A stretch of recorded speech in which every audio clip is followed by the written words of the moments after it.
I didn't start playing Silent Hill 2 just because I enjoy these types of horror games. I started playing it because my marriage was ending. The idea of distraction seemed most appealing. Something to fill the silence of an empty house, once vivid and lively, whether joyful or chaotic. The emptiness was consuming. The idea of wallowing in darkness was attractive. To immerse myself in this horrific virtual landscape felt like an opportunity to shift my reality into fantasy and ultimately mask its existence. My mind wasn't just foggy, it was hostile. A twisting maze built from half-processed memories, unresolved conversations, things said too quickly and understood too late. I didn't know much about this game prior to picking it up, just that James was looking for his dead wife. I assumed that in the end he would find out that she was dead all along, and I had hoped to draw a parallel to my own marriage, to accept that it was over and to let go.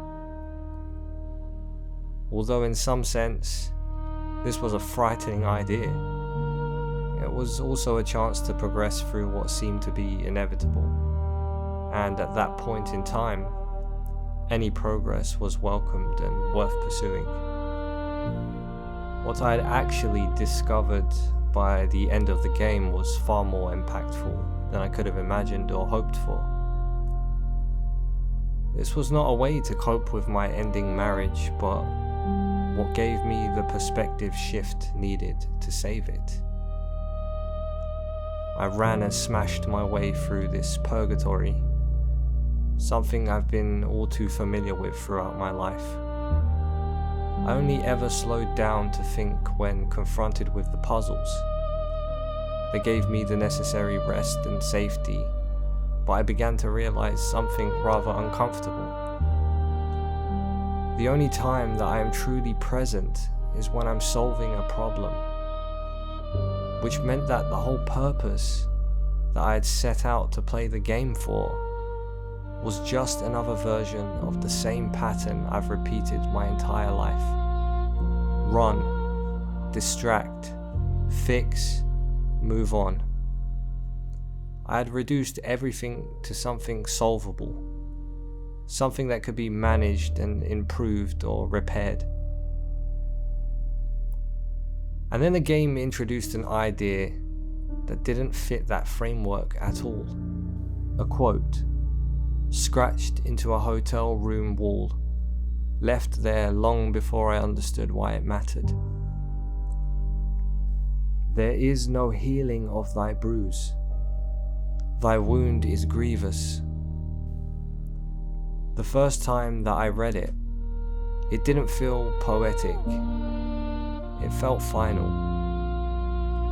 There is no healing of thy bruise. Thy wound is grievous. It didn't argue or persuade. It declared. What struck me immediately was the structure. The order of this quote matters. It begins with the verdict. There is no healing. Only after that does it explain why. Thy wound is grievous. Hope is already removed before reason is offered. The door closes before you're told why it had to. If the sentences were reversed, it would feel like diagnosis followed by consequence. But in this order, it feels like judgment already passed. At first, I heard it as hopeless, absolute, as if the game itself was saying that some damage cannot be undone, that certain fractures in life do not mend.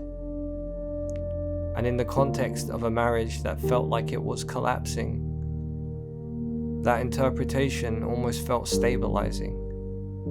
If there is no healing, then there is nothing to negotiate. There is nothing to fix.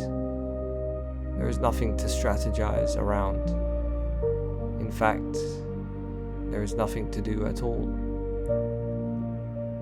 But the more I sat with it, the more I realized it wasn't despair that unsettled me.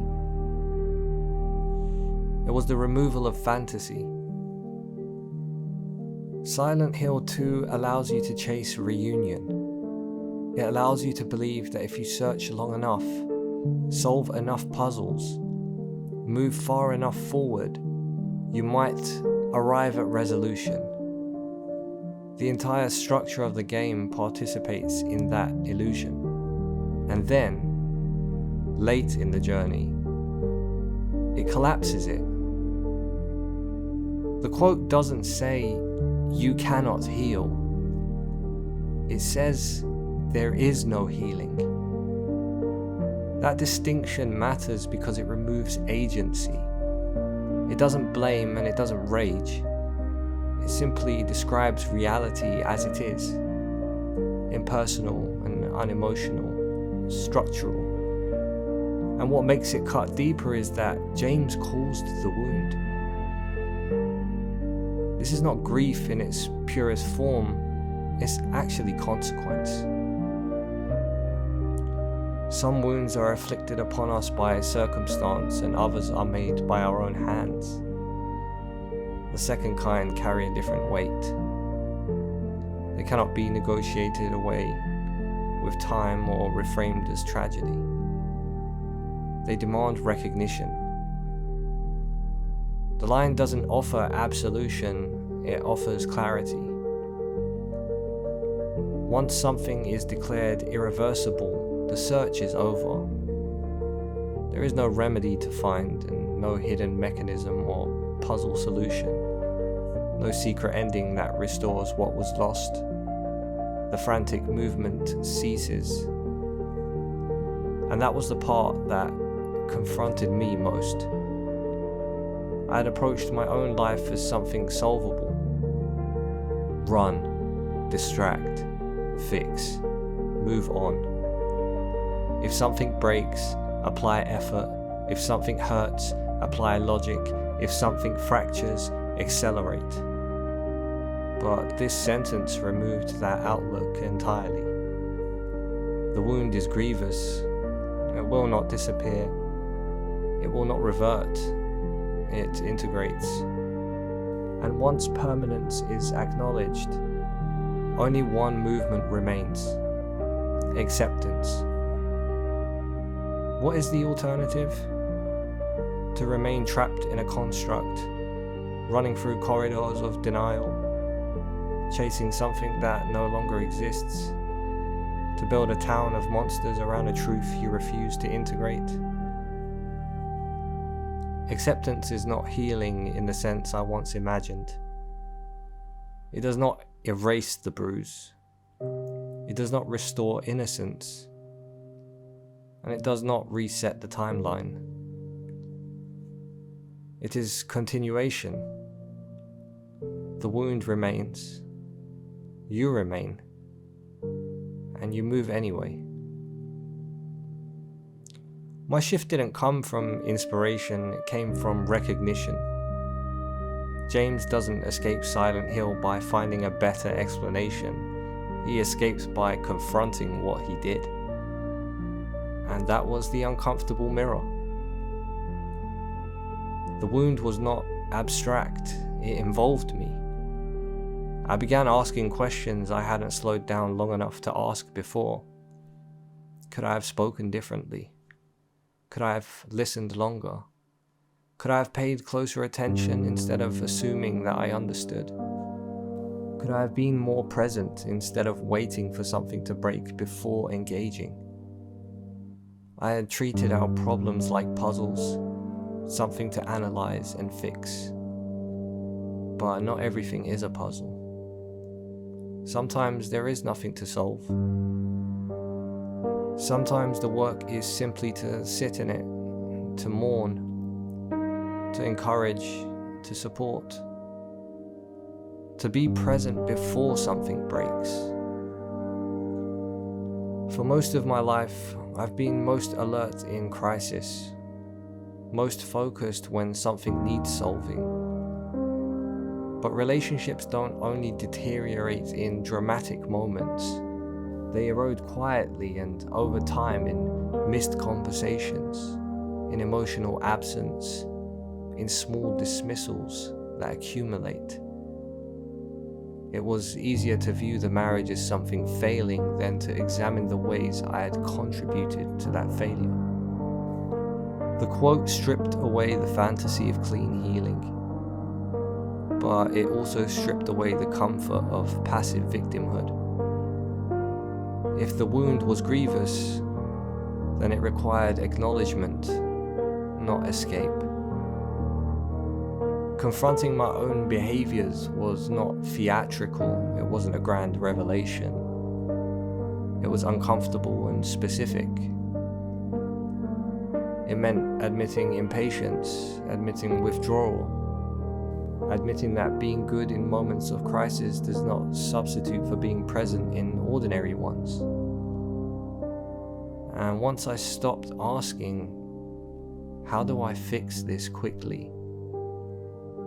And started asking, where have I been absent? Something shifted. Not because the past disappeared, but because I stopped running from it. I began playing Silent Hill 2 looking for distraction and an ending that I could rehearse in advance, for a way to let go.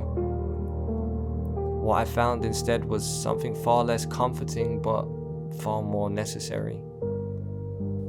There is no healing of thy bruise. Thy wound is grievous, not a sentence of despair, a recognition. Some things do not return to what they were, and some words cannot be unsaid. Some absences cannot be erased. The past does not dissolve simply because we wish it would. But permanence is not the same as defeat. The wound remains, and so do we. Once I stopped trying to outrun what had happened and stopped treating everything as something to fix, I was left with something much quieter. Presence. Not dramatic gestures or sudden transformation, just the decision to remain, honestly, with what is. Silent Hill was never about escaping the town. It was about whether you could stop running long enough to face yourself. And when you do, when you finally do, the fog doesn't vanish, but you can see far enough to take the next step.